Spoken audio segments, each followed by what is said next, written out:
Assalamualaikum warahmatullahi wabarakatuh. Halo lur, kumaha damang. Kali ini kita akan menceritakan alur film yang menceritakan perjuangan seorang ayah yang meminta pertanggungjawaban, tetapi dengan cara yang salah dan jalan yang salah juga. Bagaimana cerita selengkapnya? Mari kita simak. Di siang hari yang cerah, terdapat satu keluarga yang tengah merayakan hari ulang tahun anaknya di pekarangan rumah mereka yang sangat dekat dengan jalan raya. Nampaknya keluarga ini sangat bahagia sekali, terlihat dari ekspresi dari wajah mereka satu sama lain. Akan tetapi, tidak lama kemudian terdapat dua mobil yang melintas di depan mereka dengan sangat kencang dan saling membalas tembakan satu sama lain. Ternyata kedua mobil tersebut adalah dua kelompok kartel ataupun gangster narkoba di kota Meksiko yang sudah menjadi musuh bebuyutan satu sama lain. Karena hari buruk tidak tercatat di kalender, anak sematawayang mereka menjadi korban peluru nyasar yang mengakibatkan anak mereka meninggal seketika di tempat lur. Tidak terima anaknya meninggal begitu saja, ayah dari anak ini berlari mengejar dua mobil kartel tersebut dengan sekuat tenaganya untuk meminta pertanggungjawaban atas kematian anaknya. Kedua mobil itu saling menembak satu sama lain sehingga satu mobil pun kalah dalam aksi brutal tersebut.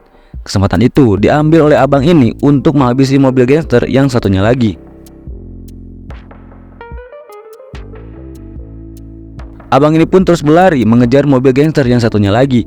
Abang ini juga memperkirakan jalan yang mana yang akan dilewati mobil gangster tersebut. Setelah memperkirakan jalan yang akan dilewati, abang ini pun mencari alat untuk melawannya.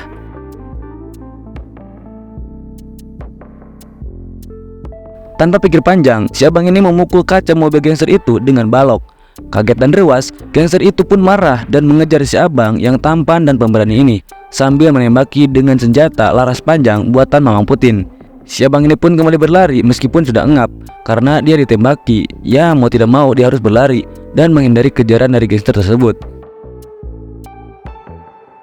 Tiba-tiba si abang ini pun dikejutkan dikarenakan di depannya ada mobil pengangkut barang yang akan menabraknya. Si abang pun lompat ke pinggir sehingga mobil pembawa barang itu menabrak mobil gangster dan satu gangster pun meninggal tertusuk di bagian lehernya hingga terputus kepalanya. Akan tetapi, hal yang lebih naas akan si abang ini alami. Kenapa seperti itu? Dikarenakan loncat menghindari tabrakan dengan mobil pengangkut barang tadi, si abang pun terjatuh hingga membuat dirinya susah untuk bangun dan berlari kembali, seperti yang dilakukannya dari awal film ini diceritakan. Satu gangster yang selamat pun turun dari mobilnya. Dia berjalan santai menghampiri si abang. Hal yang sangat ditakutkan pun terjadi.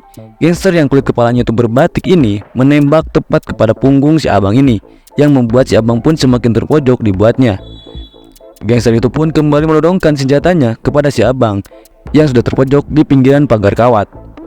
Peluru pun ditembakkan yang tepat mengenai leher si abang sampai tidak sadarkan diri dibuatnya lur. Si abang pun langsung dilarikan ke rumah sakit berbarengan dengan anaknya yang tadi tertembak di halaman rumahnya. Akan tetapi anaknya si abang ini tidak tertolong alias sudah lewat dari dunia ini. Hal yang sangat mengejutkan alias ajaib pun terjadi di sini. Si abang yang masih bisa diselamatkan langsung dioperasi, diangkat peluru yang bersarang di punggung dan di lehernya. Nampak jelas darah terus keluar dari luka tembak di leher si abang. Isi dari si abang ini pun nampaknya sangat ketakutan kalau sampai abang ini ataupun suaminya ini meninggal, pasti bakal menyusul anaknya ke alam lain dong. Maka dia akan hidup sendirian setelah abang ini meninggal. Operasi pun selesai. Ketika abang ini pun sudah dipindahkan dari ruang operasi ke ruang rawat, sehari berselang datanglah laki-laki yang bernama Mang Engkus yang entah siapa, tidak tahu keluarga ataupun teman abang ini. Akan tetapi Mang Engkus meninggalkan kartu namanya yang ternyata Mang Engkus ini adalah seorang polisi. Sebelum kita lanjut, mari kita kenalan terlebih dahulu dengan abang ini. Abang ini bernama Bang Udin dan istrinya bernama Amel.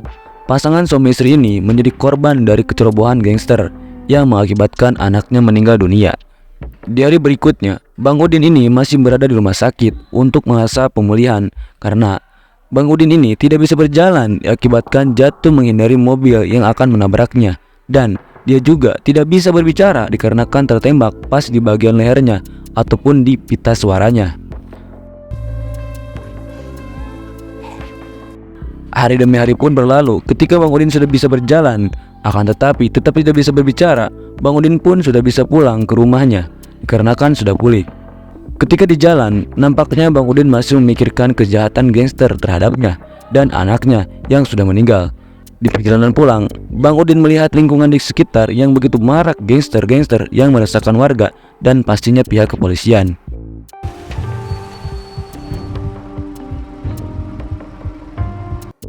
Sampailah Bang Udin di rumahnya dengan perasaan yang masih mengingat-ingat anaknya yang membuat Bang Udin berhalusinasi melihat halaman rumahnya. Seakan-akan anaknya itu masih hidup. Ketika Bang Udin masuk ke dalam rumah, setelah sekian lama dia berbaring di rumah sakit, Bang Udin tidak bisa menahan emosi diri sampai-sampai dia menangis, mengamuk, sampai berada di titik Bang Udin pun merenung di garasi rumahnya sendirian. Istri Bang Udin pun tidak bisa mencegah kelakuan suaminya, dikarenakan Bang Udin itu tidak bisa berbicara secara langsung. Mereka berdua juga berkomunikasi lewat aplikasi hijau buatan Amerika, yaitu WhatsApp. Di hari berikutnya, Bang Udin masih dihantui bayang-bayang anak semata wayangnya itu. Apalagi hal ini dipengaruhi dan diperburuk oleh barang-barang milik anaknya yang masih banyak bergeletakan di rumah Bang Udin.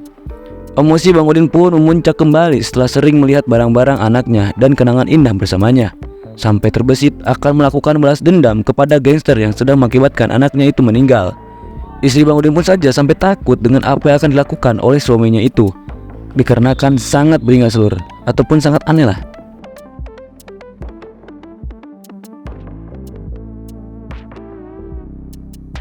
Di keesokan harinya, Bang Udin pun memutuskan untuk datang ke kantor polisi untuk menemui orang yang memberikan kartu nama kepadanya. Siapa lagi kalau bukan Mang Engkus.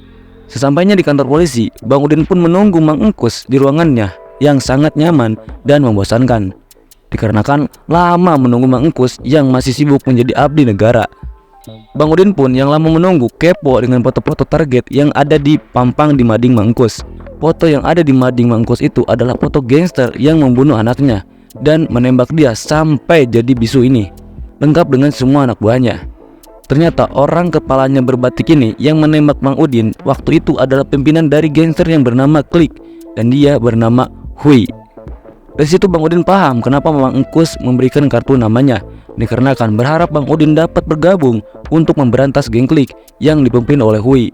Bang Udin pun kembali ke markasnya ataupun ke garasinya untuk menyusun rencana selanjutnya sendirian tanpa melibatkan secara langsung Mang Engkus dari pihak kepolisian. Sesampainya Bang Udin di garasi rumahnya yang menjadi markas dan sekaligus ruangan latihannya, Bang Udin pun langsung memulai rencana balas dendam kepada geng Klik dan berambisi membumi hanguskan sampai ke akarnya. Bang Udin pun menargetkan 6 bulan ke depan, tepatnya pada tanggal 24 Desember, Bang Udin harus meratakan semua anggota geng Klik dan si Mamang Hui sebagai pimpinan tertingginya.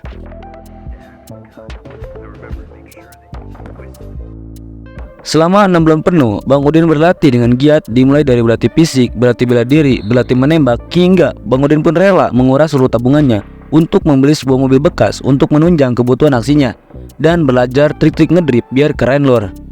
Sehingga pada puncaknya, istri dari Bang Udin pun minggat meninggalkan Bang Udin dikarenakan merasa tidak bisa menghentikan Bang Udin dan misinya itu yang balas dendam. Mereka pun sempat berpelukan sebelum berpamitan untuk yang terakhir kalinya. Kepergian istrinya tidak membuat hasrat ingin balas dendam Bang Udin pun surut lur. Dia terus berlatih sambil menunggu tanggal 24 Desember itu tiba. Tanggal 24 pun tinggal menghitung jam. Bang Udin pun mulai beraksi dengan mulai meneror anak buah Mamang Hui. Bagaikan membalikan kedua telapak tangan, anak buah Mamang Hui pun ditangkap dengan mudah di dalam rumahnya. Apalagi yang Bang Udin tangkap pertama ini salah satunya adalah anggota yang sangat vital di kedudukannya di struktur organisasi geng Klik, yaitu divisi keuangan Mamang Hui. Dibawalah deril sampah masyarakat ini ke ruangan kerja Bang Udin, atau kalian pasti tahulah tempatnya pasti di mana. Sesampainya di garasi, Bang Udin pun langsung menyodorkan pertanyaan kepada anak buah Mamang Hui ini.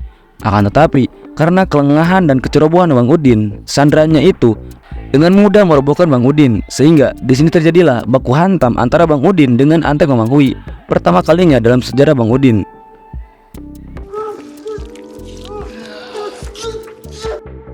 Bang Udin nampaknya di awal pertarungan kalah dan kewalahan dibuatnya. Bang Udin pun ditusuk di bagian tangan dan pahanya. Dengan latihan yang sangat keras serta disiplin yang tinggi, Bang Udin pun tetap bisa mengalahkan meskipun Bang Udin harus terluka dibuatnya lur. Mungkin karena ini adalah pertarungan pertamanya sehingga dia gugup. Nah, kegugupan inilah yang membuat Bang Udin kelang kabut lur.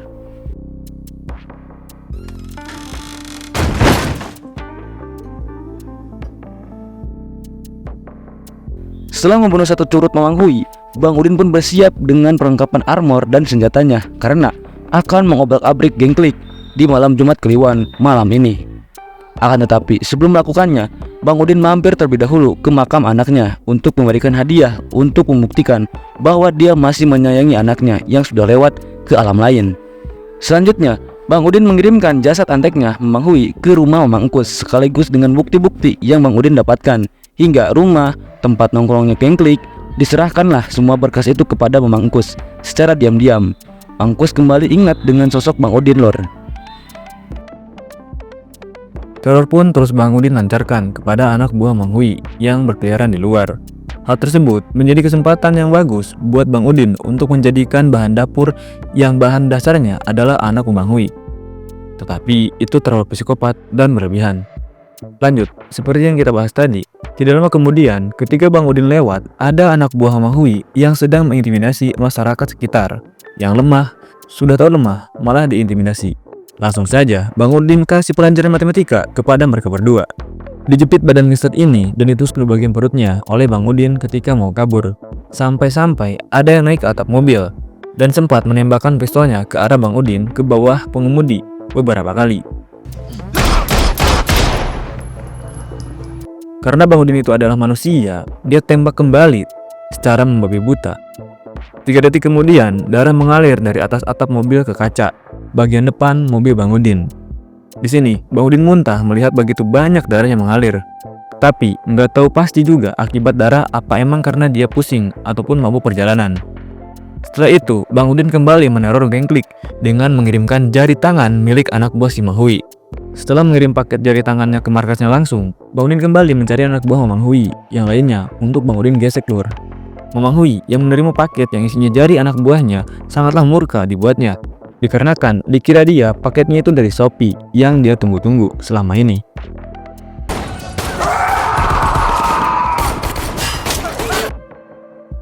Tepat pada tanggal 24 Desember yang bertepatan dengan malam Jumat Kliwon, pertempuran antara geng terjadi. Dan di sini geng Klik juga terlibat dalam aksi baku tembak dan baku hantam yang begitu brutal. Desingan peluru hingga kata-kata sampah terus keluar dari para curut-curut ini. Bang Udin pun melihat momentum ini tidak dia sia-siakan begitu saja. Ini menjadi kesempatan Bang Udin untuk mencicil para sampah negara ini, menyusul setan ke neraka. Bang Udin pun secepatnya login ke dalam pertempuran untuk memberantas geng Klik dan yang lainnya. Ketika hendak login, nampaknya terdapat satu polwan yang terjebak di tengah-tengah pertempuran yang begitu sengit. Bang Udin pun bergegas menyerang semua para gangster yang terlibat dalam pertempuran sambil mengalihkan tembakan.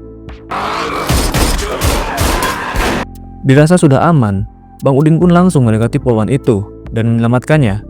Tetapi naas saat polwan itu masuk ke dalam mobil, dia tertembak di bagian punggungnya dan dia pun meninggal seketika di TKP. Bang Udin yang melihat polwan itu meninggal begitu saja, seketika dia langsung beringas kembali. Dia mencari kembali anggota geng yang masih berkeliaran. Nampaknya ada anak buah dari Mamang Hui yang merekam seluruh kejadian itu menggunakan ponsel Samsulnya dan dikirim ke Hui. Bang Udin pun tidak biarkan dia kabur 1 senti pun. Diambillah HP kentang yang dipakai buat merekam tadi, sekaligus membunuh orangnya, lalu merekam ketika membunuhnya dan mengirimkan ke Mamang Hui. Siklus yang luar biasa. Mamang Hui pun langsung memerintahkan anak buahnya untuk mencari Bang Udin yang ganteng dan pemberani itu seperti Mimin lor. Sebenarnya, tanpa mereka cari pun, Bang Udin akan selalu mencari mereka dan meneror semua orang yang terlibat atas kematian anaknya. Tidak lama dari instruksi Mamang Hui kepada anak buahnya, seperti Mamang bilang tadi, Bang Udin menghampiri mereka dengan muka yang sangat kuulen. Terjadilah aksi kejar-kejaran antara Bang Udin dengan anak buah Mamang Hui.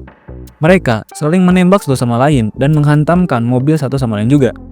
Bang Udin dikejar oleh 2 mobil dan 1 orang yang mengendarai motor. Akan tetapi, dengan keahlian dan kejagoan Bang Udin dalam mengendari mobil, mereka semua dapat dengan mudah ditumbangkan. Pertama mobil, yang kedua motor. Ternyata dengan seringnya ngobat, Mamang Hui masih bisa berpikir dengan cerah lur. Dia membaca apa yang akan dilakukan oleh Bang Udin, yaitu membunuhnya. Hui yang khawatir pun langsung menarik seluruh anak buahnya agar kembali ke markas, menjaga kekosongan markas, serta menjaganya. Karena Bang Udin sedang OTW ke markasnya.